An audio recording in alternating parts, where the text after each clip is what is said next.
A kindergarten student disclosed to her mom over the holiday break that bus driver Gary Schaefer had sexually abused her, which set off a police investigation down with the Olympia Police Department, revealing that Gary Schaefer, from a period of 2005 to December of 2011, had been systematically selecting and sexually abusing a number of students in the Olympia School District, primarily kindergarten kids, preschool kids, and developmentally disabled kids. He ultimately was arrested in 2011, and around that time he was evaluated and he admitted to molesting over 30 young girls.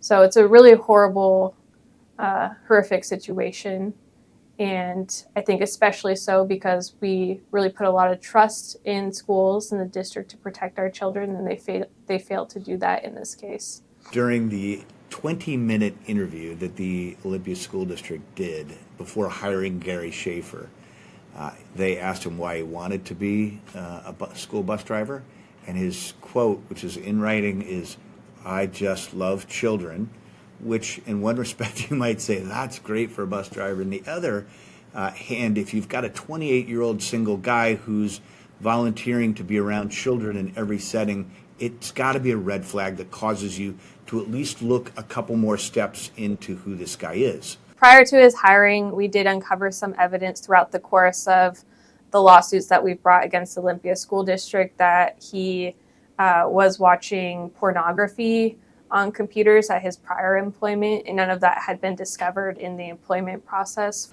School districts only do a felony criminal background check. But of course we know, or people should know in responsible positions, that predators on average molest over 250 children before they ever get caught, if they ever get caught. So the notion that you'd be sitting there and doing nothing other than a 20-minute interview and a background check is ludicrous and inviting catastrophic results. If the Olympia School District had conducted a proper reference check for him, if they had actually followed through in contacting references, then I think that they should have caught some of those red flags. In the very beginning, when we realized the magnitude of the harm that Gary Schaefer had likely caused, we were on the school district immediately saying, you need to treat this as a public health disaster. Like you would if there had been salmonella in the mayonnaise or whatever at your school cafeteria. When we said you should treat sexual abuse in the same way, the Olympia School District, of course, refused.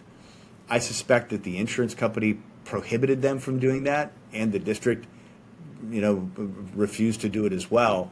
But from the beginning, they should have alerted parents to be mindful of the fact as to whether their child was on buses with Gary Schaefer.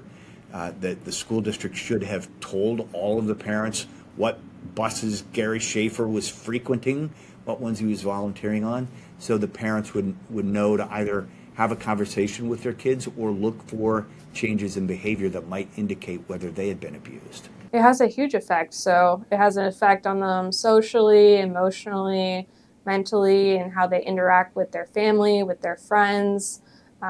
It can have an impact on their careers later on in life, how they perform in school.